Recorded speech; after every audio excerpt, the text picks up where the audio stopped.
Hello बच्चों, आशा करते हैं आप सभी लोग अच्छे होंगे। तो जैसा कि हम तुलसीदास जी द्वारा लिखित धनुष भंग की व्याख्या पढ़ा चुके हैं, आज हम दूसरा वीडियो बनाने जा रहे हैं। तो देखिए, इसमें दोहा है। पहले दोहा: देखी देखी रघुवीर तन सुर मनाव धरि धीर, भरे विलोचन प्रेम जल पुल कावली शरीर।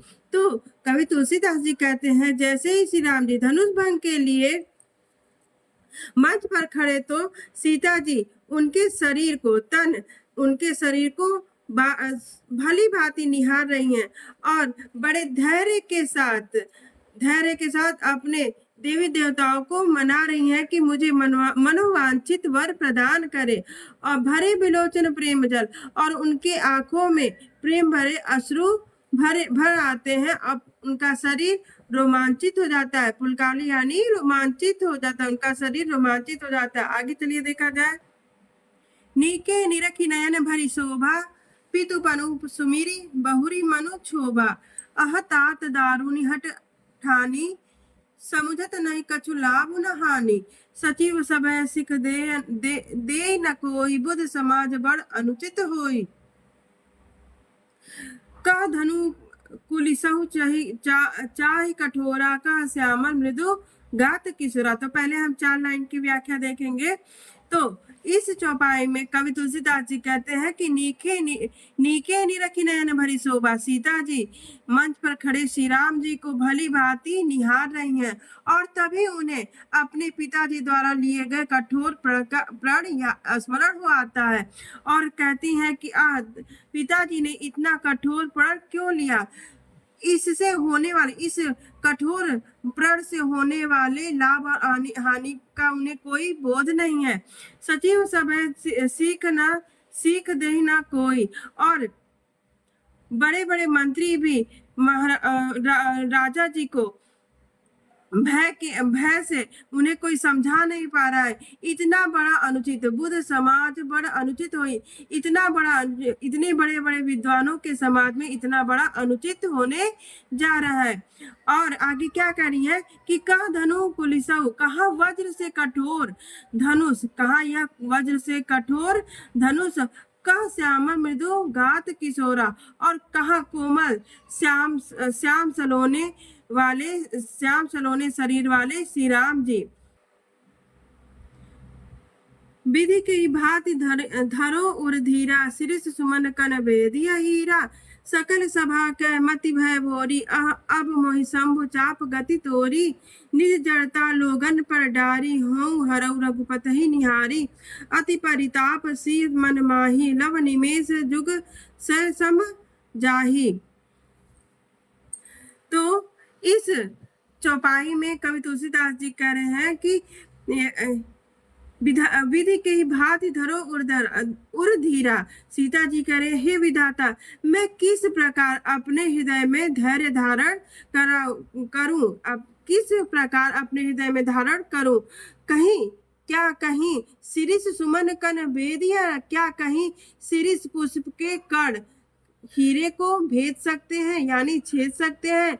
सकल सभा के मति भय भोरी, सब स्वयंवर सभा में बैठे सबकी मति भ्रष्ट हो गई है, खो गई है। अब मोही शंभु चाप गति तोरी। सीता जी कहती हैं कि हे शिव धनुष, अब मुझे तुम्हारा ही सहारा है, तुम्हारा ही आसरा है।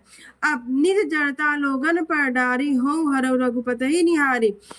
मैं जानती हूँ कि तुम, यहाँ पे सीता जी कह रही हैं शिव धनुष से, मैं जानती हूँ कि तुम जड़ हो, तुम कुछ नहीं कर सकते हो, लेकिन तुम अपनी जड़ता स्वयंवर सभा में बैठे लोगों पर डाल दो, क्योंकि यहाँ बैठे लोग जड़ हो चुके हैं। हो हरऊ रघुपति निहारी। और फिर एक बार श्री रामचंद्र जी की तरफ देखो। अति परिताप सी मन माई, अत्यंत दुखी सीता जी मन ही मन सोचती हैं। तो अति परिताप सी मनमाई, सीता जी अत्यंत दुखी हैं, इसलिए लव निमेष जुग सम जाही। इसलिए सीता जी का पलक झपकने में लगा समय भी 100 युगों के समान लग रहा है। प्रभु ही चितई पुनि चितम, मही राजत लोचन लोल। खेलत मन से जमीन जनु विधुमंडल डोल। तो इस दोहे में कवि तुलसीदास जी कह रहे हैं कि प्रभु ही चितई पुनि चिताऊ मही, कि सीता जी प्रभु श्री राम को बार बार, पुनि का बार बार देख रही हैं। तभी सीता जी को कोई देख लेता है तो वो लज्जावश मही राजत लोचन लो, तो वह पृथ्वी को देखने लगती हैं। तो इस तरह श्री राम को देखने का क्रम निरंतर चलता रहता है। कभी श्री राम को देखती हैं तो कभी पृथ्वी को देखती हैं। तो उस समय उनके नेत्रों की शोभा ऐसी प्रतीत हो रही थी मानो खेलत मन से जमीन जो जनु विधु मंडल डोल, कि विधु यानी चंद्रमा के मंडल में कामदेव, मनसिज का अर्थ हो जाएगा कामदेव, चंद्रमा के मंडल में कामदेव की दो मछलियां जल क्रीड़ाएं कर रही हो। आगे देखिए चौपाई, गिरा अलिनी मुख पंकज रोकी, प्रगट न लाज निशा अवलोकी, लोचन जलु रह लोचन कोना, जैसे परम कृपन कर सोना। तो यहाँ तक का देखिए पहले कि गिरा अनिल मुख पंकज रोकी, प्रकट न लाज निशा अवलोकी, लोचन जलु रह लोचन कोना, जैसे परम कृपन कर सोना। तो इस चौपाई में कवि तुलसीदास जी कह रहे हैं कि सीता जी की प्रेम भाव रूपी वाणी को, गिरा का अर्थ होता है वाणी, अनिली का अर्थ होता है भावरा, तो सीता जी की प्रेम भाव वाणी रूपी भ्रमरी को उनके मुख रूपी पंकज ने रोक रखा है, और लज्जा रूपी रात्रि को देखकर वह उस कमल से प्रकट नहीं हो रहा है। लोचन जलु रह लोचन कोना, जैसे परम कृपन कर सोना। तो सीता जी अत्यंत भावुक है। तो भावुकतावश उनकी आंखों में आंसू छलछला आते हैं। लोचन जलु रह लोचन कोना, सीता जी अत्यंत भावुक है, इसलिए उनकी आंखों में आंसू छलछला आते हैं, और वह आंसू सीता जी के कोनों में ऐसे प्रतीत हो रहे हैं जैसे परम कृपन कर सोना, जैसे महाकंजूस का सोना उसके घर के कोने में छिपा होता है। सकुच व्याकुलता बड़ी जानी, सीता जी अत्यंत चिंतित है। अपनी इस व्याकुलता का बोध होते ही बड़े धैर्य के साथ अपने हृदय में धैर्य धारण करके अपने मन में विश्वास लाए कि यदि तन मन, यहाँ देखिए, तन मन वचन मोर पनु साचा, रघुपति पद सरोज चितु राचा, कि यदि मेरे तन मन वचन से प्रभु के प्रति अनुरक्ति प्रेम सच्चा है तो ईश्वर मुझे रघुपति पद सरोज चितु राजा, ईश्वर मुझे कमल रूपी चरणों वाले श्री राम जी की दासी अवश्य बनाएंगे। तो भगवान सकल उर्वासी, करही मोहि रघुबर के दासी। तो यहाँ देखिए कवि कह रहे हैं कि सीता जी कह रही हैं कि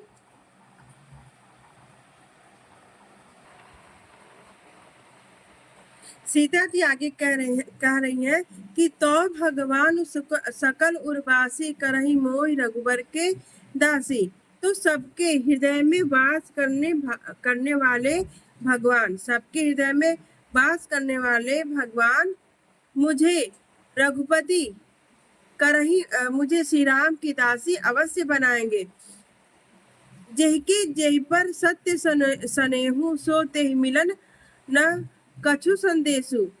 यहाँ देखिए सीता जी कह रही है कि जिसका जिस पे अत्यधिक स्नेह रहता है, जिसका जिस पर अत्यधिक स्नेह रहता है वह उसे अवश्य मिलता है, इसमें कोई संदेह नहीं है। प्रभु तन चितई प्रेम तन ठाना, कृपा निधान राम सब जाना।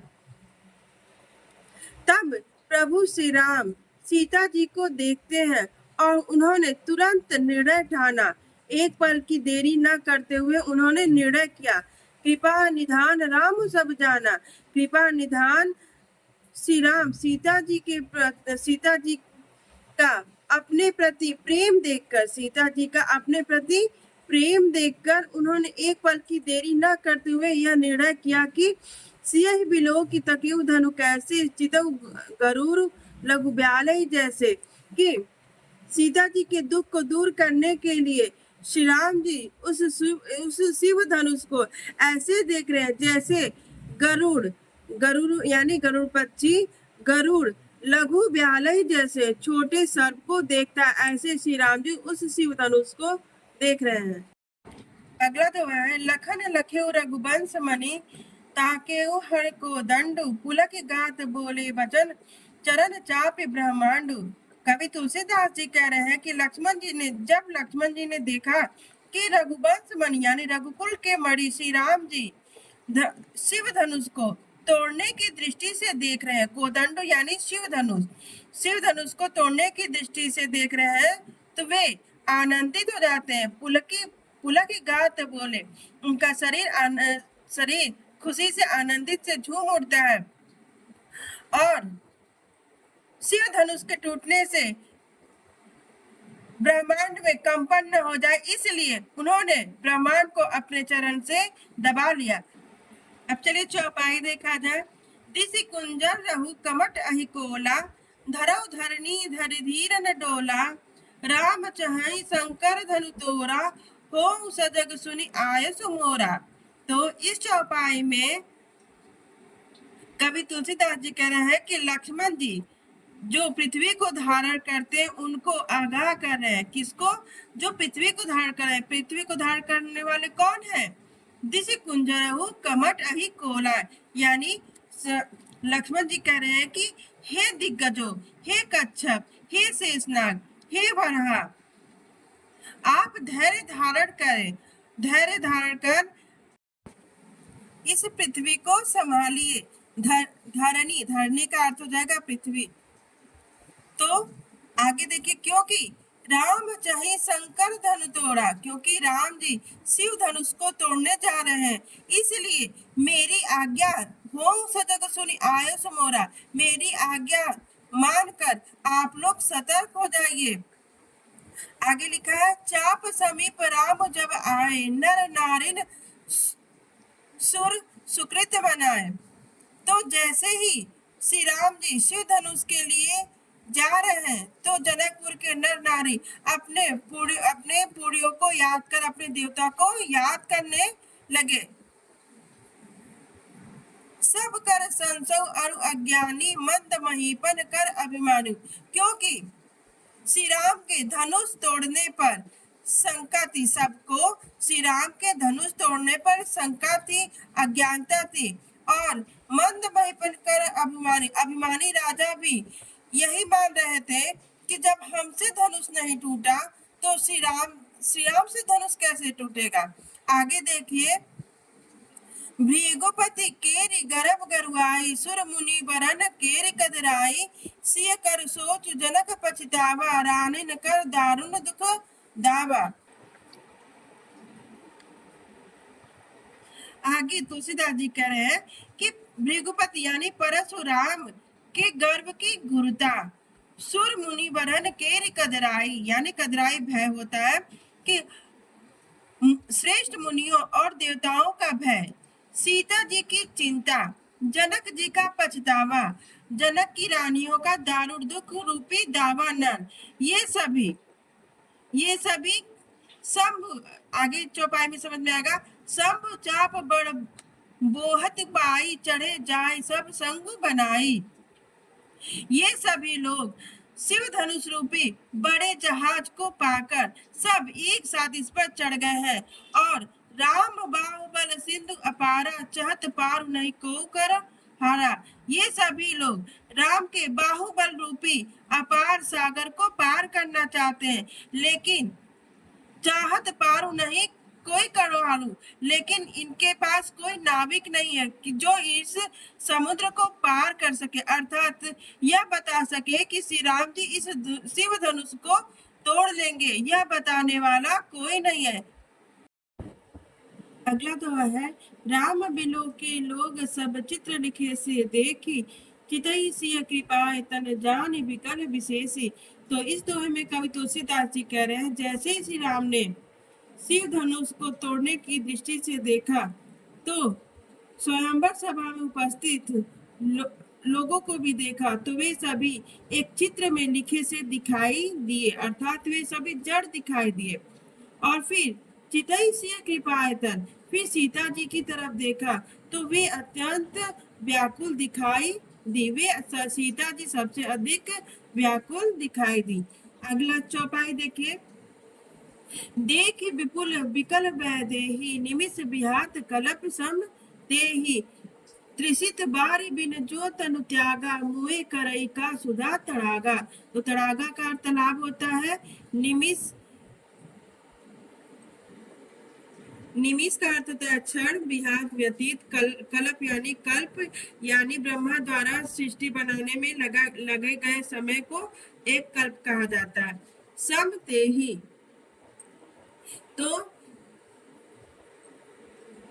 कवि तुलसीदास जी कहते हैं कि श्री राम जी सीता जी को, वैदेही का अर्थ हो जाएगा सीता जी को, अत्यंत व्याकुल देखा। जब श्री राम जी ने सीता जी को अत्यंत व्याकुल देखा कि उनका निमिष विहात कल्प सम तेहि, उनका एक एक क्षण एक एक कल्प के समान लग रहा है, वह उसी प्रकार। तो श्री राम जी ने बिना देरी किए ही धनुष तोड़ने का निर्णय किया और कहा कि त्रिसित बार बिन जो तनु त्यागा। यदि प्यासे को प्यासा व्यक्ति बिना पानी के अपना शरीर त्याग दे तो उसके समक्ष अमृत भरा तालाब रखने का कोई औचित्य नहीं है।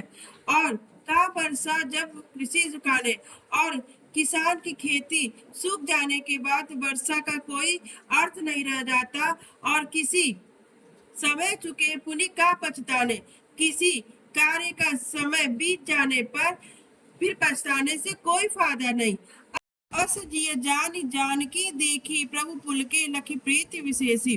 और श्री राम जी जब सीता जी को देखा और अपने प्रति विशेष प्रेम को जानकर, सीता जी का अपने प्रति विशेष प्रेम को जानकर अत्यंत प्रसन्न होते हैं और गुरु ही प्रणाम मन ही मन कीना, और अपने गुरु को मन ही मन प्रणाम कर अति लाघव उठाए धनु लीना, और धनुष को शीघ्रता से उठा लिया। और जब शिव धनुष को उठाए तो बिजली सा चमका, बिजली दमकेऊ दामनी जिमि जब लहू, और जैसे ही उस शिव धनुष को उठाए तो बिजली सा चमक गया। पुनि नव धनु मंडल सम भयऊ, और आकाश में मंडलाकार छा गया और सब भयऊ, सब डर गए। लेत चढ़ावत खेचत गाढ़े काहू न लखा देख सब ठाड़े। और श्री राम ने कब धनुष उठाया, कब प्रत्यंचा चढ़ाया और कब प्रत्यंचा को खींचे, यह सब किसी ने नहीं देखा। तेह क्षण राम मध्य धनु तोड़ा, और उसी क्षण श्री राम ने उस शिव धनुष को मध्य से तोड़ दिया। भरे भुवन धुनि घोर कठोरा, और पूरे तीनों लोकों में भयंकर ध्वनि गूंज गई। अगला और अंतिम छंद है। भरे भुवन घोर कठोर रवि बाज तजी मारगु चले, चिक्कार ही दिग्गज डोल मही अहि कोल कुरम कल मले, सुर असुर मुनिकर कान दीने सकल विकल विचारही, को दंड खंडे राम तुलसी जयति वचन उचारही। तो कवि तुलसीदास जी कह रहे, जैसे ही श्री राम जी ने शिव धनुष को तोड़ा तीनों लोकों में भयंकर ध्वनि गूंज उठी। रवि बाजी तजी मार्ग चले, और सूर्य के रथ के घोड़े अपना मार्ग छोड़कर चलने लगे। दसों दिशाओं के हाथी चिघाड़ने लगे। डोल मही धरती डोलने लगी। अहि शेषनाग कच्छप और वरहा व्याकुल हो गए। सुर असुर मुनि कर कान दीने, देवता असुर मुनि सभी अपने कानों पर हाथ रखकर दीने सकल विकल विचारे, व्याकुल होकर विचार करने लगे।